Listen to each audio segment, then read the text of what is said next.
Good day, students. Ito na naman tayo sa ating physics class. So, our topic for today is all about 2D motion. Okay? So, dati napag-aralan natin yung 1D motion. Okay? Ibig sabihin ng D dito is the dimension. Okay? Nagagaya na napag-aralan nyo dati. 2D motion, 2-dimensional motion. 1D motion pa lang, 1-dimensional motion. So, kung napapansin nyo sa ating 2D motion, or sa 1D motion, okay, let's review sa ating 1D motion. Okay, what is the difference between 1D motion and a 2D motion? Papansin nyo sa 1D motion, isa lang ang ating direction. Or, isang dimension lang ang ating direction. Kagaya ng linear motion. Okay, either papunta ka sa pagganon ka lang, o pakaliwa, or pakanan. Okay, isa pa is yung free fall motion, di ba? Either mapunta ka sa taas or sa baba. It's only one dimension. Okay? This one, anong klase yung dimension niya? Ang dimension niya lang is the horizontal, or from the word horizon, di ba? Pag nasa beach kayo, pag takip silim, ano tawag doon? Palubog na ang araw, di ba? Horizontal, horizon. And this one, ang component niya lang is the vertical component only. So, kaya siya tinawag na 1 kasi either horizontal lang siya yung dimension niya or vertical. Pababa, pataas, pakaliwa, pakanan. Paano naman kung, okay, ano naman ang 2D motion? Okay, from the word 2D, ibig sabihin, dalawa na yung dimension. Okay? So, hindi lang siya horizontal lang, hindi lang siya vertical lang, meron na siya horizontal at the same time vertical components. Ayun, no? The horizontal component and the vertical component. These are the two components of 2D motion. Okay? So, vertical or tinatawag din natin the Y component and horizontal is the X component. So, anong pagkakaiba niya? Okay? So, ganito yung mangyayari dyan. Diba? So, on this one, okay, pag ganito lang, so 1 dimension lang siya kasi isa lang naman yung component niya. Ngayon, pagpababa lang, 1D lang din siya kasi isa lang yung component niya. Vertical lang. Okay? Kapag ganito na, and therefore, ito ay 2D na. This one is 1D, this one is 1D. Pagdating dito, ito ay 2D na. Okay? So, ibig sabihin ng 2D motion, dalawang component ang nag-a-act at hindi lang iisa. So this one has two components. Okay? So ilagay natin ang ano. Okay? Nagpaganito siya at saka nagpaganito. Okay? This one has two components. So meron siyang Y component and the X component. Okay? So, familiar ba sa inyo yung pag-aaral nyo dati sa math? May connection siya sa ating trigonometry. Okay? The study of triangles. Okay? So kung nare-recall nyo pa ang inyong trigonometry, okay, kung na-recall nyo pa, hindi kayo mahirapan dito. Okay, so meron siyang, this one has two components, the X component and the Y component. That's the difference between 2D motion and the 1D motion. Parang, ganito yan, practical application, pag nag-shortcut kayo, di ba? Dadaan ba kayo dito at saka dito? Hindi na. Kung mayroon naman daan dito, di ba? So, pwede naman kayong maglakad nang nakukuha nyo yung X component at yung Y component at saka X component, bakit nyo papahirapan yung sarili nyo? Okay? Ano nga tawag dito? The hypotenuse or the shortcut. Okay? So kung X yung component ang yung 1D motion, the hypotenuse is the 2D motion, or malalaman natin sa pag-graph natin is always slanting. Slanting. So pagpa-slant, dalawa ang dimension, the X and the Y. Okay, so much for that. Let's solve a problem of 2D motion. Okay, 2-dimensional motion problem. Okay? So naalala niyo pa yung mga components natin sa sa motion, components sa motion. Meron tayong distance, meron tayong velocity, and meron tayong acceleration, and also meron tayong position. Okay. So guys, makinig kayo. Okay, so meron ako, this is the problem. I start from this point unto this point sa loob ng 3 seconds. Okay? So, the question is, what is my velocity? Okay? Velocity means, pag velocity, ibig sabihin vector. Ibig sabihin ng vector, merong direction. Okay? Vector, naalala niyo pa, scalar versus vector. Pag speed, scalar lang siya. Diba? Pag speed, wala siyang direction. Pag vector, pag velocity, vector siya, ibig sabihin merong direction. Okay? At ang direction sa 2D motion, sa 1D motion, di ba, either positive or negative lang. Pag positive sa starting direction. Pag negative sa opposite direction. Pag 2D motion, mag-a-apply pa rin yung positive, negative, or pwede mo nang siyang gawin na direction, and at the same time, meron siyang angle. Okay? Meron siyang angle. Mamaya ituturo ko sa inyo yung angle. Ano ibig sabihin ng angle? Angle means yung direction. Okay? So, kaya siya, velocity, meron siyang vector. Okay? So, mamaya na yan. Let's move to this one. Okay? So, the starting point is, okay? Hanapin nga natin yung velocity, di ba? Okay? Kasama na dyan yung direction and yung angle of elevation or inclination. Okay? Or yung angle mo. Okay? So, guys, ang starting position is, anong point to? Negative 3, positive 2.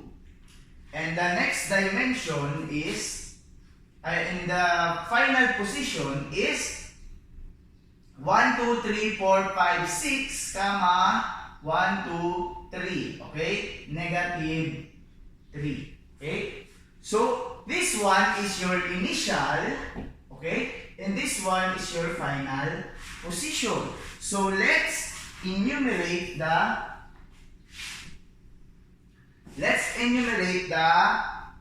components. Okay? So, meron tayong, okay, this one is the xi. Diba? Okay? Ano yung xi? Xi is,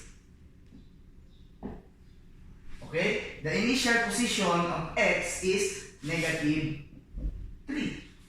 Okay? Initial position at saka x dimension, okay, horizontal dimension, negative 3. Okay?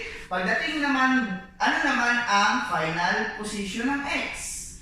Okay? Final position ng x is this one, x final, 6. Gets nyo ba? So, kung nag-gets pa? Okay, madali lang yan. Okay, next one is, kung merong x I, merong yi, so, ibig sabihin dito yung yi, kasi initial position. Okay? The vertical initial position. Okay? So, yi is 2 and the yf or the final vertical position is negative 3. Okay? So, yan ang ating mga position. In-evaluate pa lang natin. Okay? So, bakit natin kailangan kunin yan? Kasi, in able to get the velocity, you need to get first the position. After you get the position, you get the distance, and then you'll be able to get the velocity kasi meron tayong time.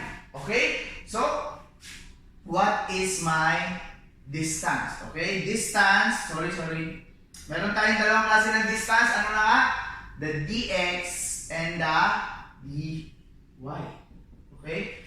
Ano ang distance na na-travel niya horizontally at ano ang distance na na-travel niya vertically? Nagigets nyo guys? Okay? Nagigets nyo? Ganun lang yan. Okay? So, dx, ang formula for dx is malamang the final position minus the initial position. Okay? So, parang ganito yan eh. Tumakbo ka from 5 meters to 10 meters. Ilan ang tinakbo mo? 5 meters. Ilan, gaano kalayo ang tinakbo mo? 5 meters. Ibig sabihin, ang final mo na 10, position na final is 10 meter, ang yung position na initial is 5 meters. So, 10 minus 5. Kaya siya, xf minus xi. So, gets nyo ba? Ngayon, meron rin tayo vertical component. This one is yf minus yi. Same lang siya, right? The principle of distance is yung total na layo na nakuha niya from initial to final. So, therefore, final minus initial.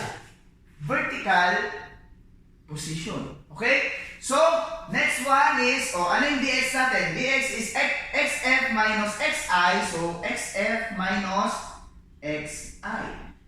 So, ang total na na-cover niya is 9 units. Okay? 9 meters. Sabihin natin, all distances are in meters.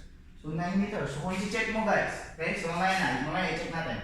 dy is yf minus yi. So, negative 3 minus yi is 2. So, the distance is negative 5 meters. Okay? So, i-check natin yung dx at saka yung dy guys. Okay? Let's check the dx and the dy. So, check muna natin si dy. Negative 5. Tama ba? Okay? Sige, lagyan natin ng ano. Lagyan natin ng component dito. Yan. Okay? So, this one is na-travel niya na dy. Okay? This one is dy. Ilang units? 1. Okay? From dito, 1, 2, 3, 4, 5. Tama. Diba? dy is 5 pero negative kasi pababa. Nagigets? Okay? Pababa siya. Okay? How about the x? 9 meters. So, magbilang tayo ng unit. Okay? 1, 2, 3, 4, 5, 6. Okay? Dito tayo mag-start na magbilang. Okay? Same lang yan. 1, 2, 3, 4, 5, 6, 7, 8, 9. So, ibig sabihin, tama ang ating nakuha. Okay? Ngayon, yan ba yung distance? Hindi. Components pa lang yan. So, in order to get the distance, you will use ano na sa mat niyan? The Pythagorean theorem. Okay? Pythagorean theorem is, ano ibig sabihin nun? This is the dy and this is the dx. What is the value for d? So, d, ayon sa Pythagorean theorem, d is equal to the square root of dx squared plus dy squared. Saka mo palang makukuha ang distance na na-travel mo. So, ganun lang kasimple yun. Okay? So, let's solve for the distance. Okay? Tingnan muna natin yung gawin natin from direction. Okay? Lagyan natin ng direction. Ang direction nito is 9 meters to the east. Kaya papunta sa east. Sige, ilagay ako ng legend. Okay, this one is north, south, east, and west. Okay? 9 meters east, and this one is since pababa siya, 5 meters south. Kahit hindi mo na ilagay yung negative. Okay? Same lang yan. Negative 5 meters or south. Okay? Kasi, yun na yun. Pag negative, isa yung pababa, so south, kahit hindi mo na ilagay yung negative. Okay? Hindi mo na talaga ilalagay. Okay? So, d is equal to the square root of dx squared plus y squared. So, this one would be 9 squared plus 5 squared. Okay? So, 9 squared plus 5 squared is, this is the square root of 81 plus 25. Okay?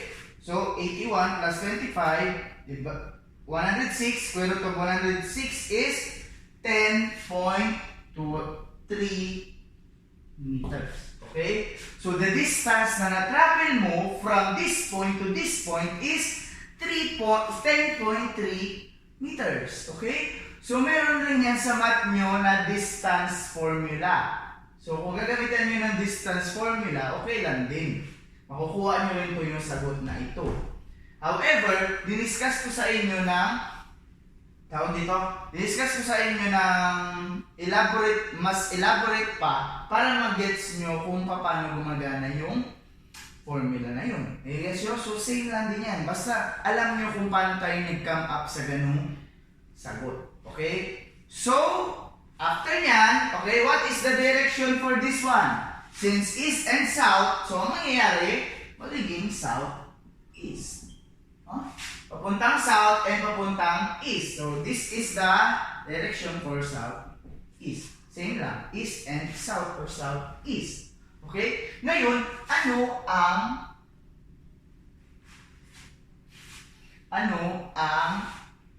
tawag dito? Angle. Kaya hindi pa kumpleto yung direction hanggat wala pang angle. Kasi sa anong angle siya pa south-east? Pero mamaya na yan. Okay? So, punta na tayo ngayon sa velocity. Okay? The velocity has two components, the Vx and the Vy. Okay? So, ngayon, kung titingnan natin, okay, pwede natin i-check, guys. Okay? Actually, pwede mo na siya makuha kasi meron ka ng distance. Okay? The velocity is, pwedeng mo sagutin sa pamamagitan ng distance over time. Okay? But may maraming way dyan. Pwede tayong gumawa ng isang way sa pamamagitan ng pagkuha ng mga component. Okay? Pag pinapahanap si Vx or si Vy. Okay? So, V is, sige, mamaya na yan. Okay? Mamaya na natin gamitin 10.3 meters southeast. Okay? Yung mamaya natin gamitin ito. Try muna natin yung gamitin yung V is equal to Vx squared plus Vy squared. Same lang yun siya. Okay? Mamaya, explain ko yan. Okay? Sabihin natin ang ating Vx is 9 meters per ilang segundo? 3 seconds. Diba? Ang gagamitin nyo sa Vx is yung dx, syempre. Diba? Okay. The Vy is 5 over 3. Huwag nyo kakalimutan ang kanyang direction. Okay? Pwede mo ilagay na negative 5 over 3. Para hindi kayo malito. Sige, lagay natin. Ibig sabihin, south.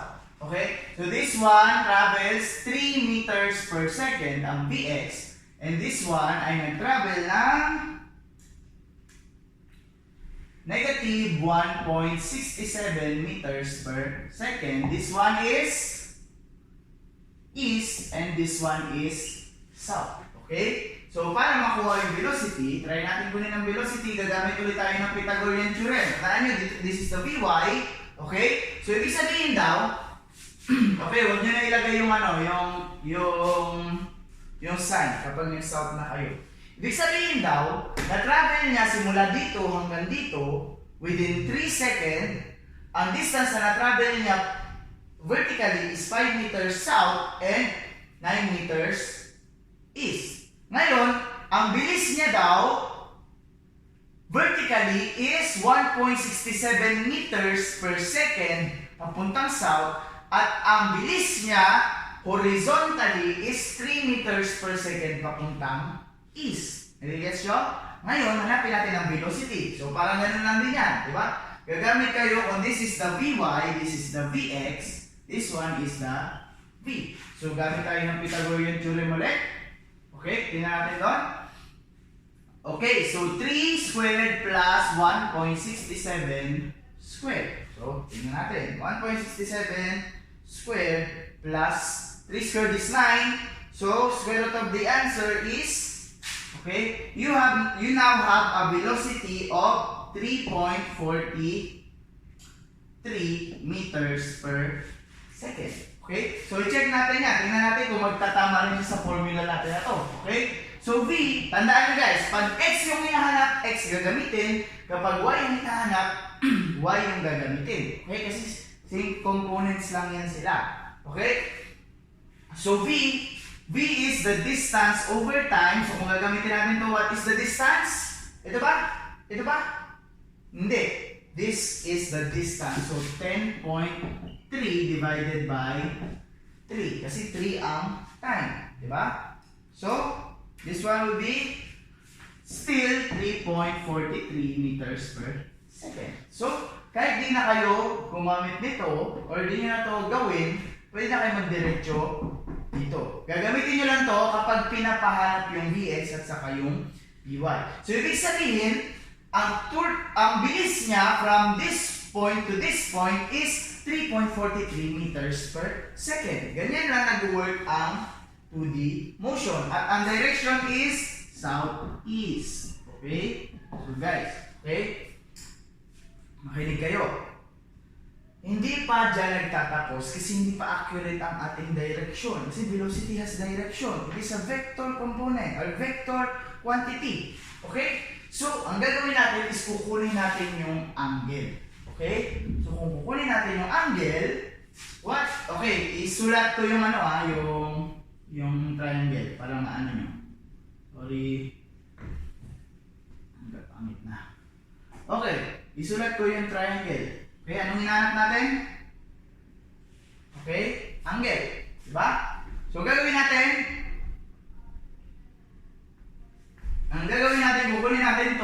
this one has, pwede kayo gumamit ng Vx, ng vertical, ng velocity component or the distance component. So, para mas madali, gamitin na natin distance component. 10.3 dito, meters. And the dx is 9 meters. And this one is 5 meters. Okay? So, paano makukuha to? Okay? Para makuha yung angle, you will just use the SOHCAHTOA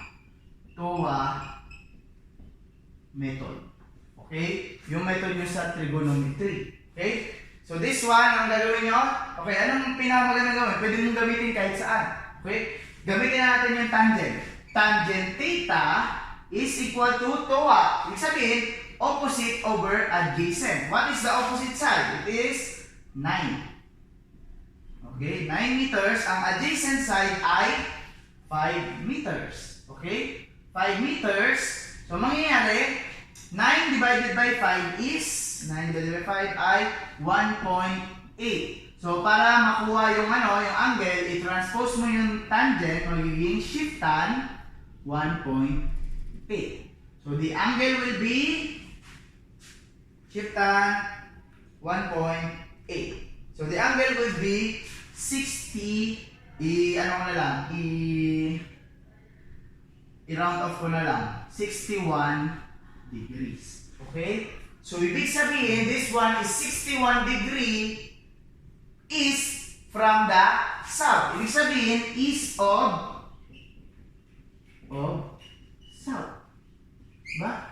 South ka, okay, from the south ka, magsi 61 degrees ka pa east. Yun yung ibig sabihin nun, east of south. Pwede nyo rin gamitan ng unit circle. Okay? So, gamitan natin ng unit circle. Okay? So, papansinin nyo, sa unit circle, dito tayo mag-start, di ba? From 0 degrees. Okay?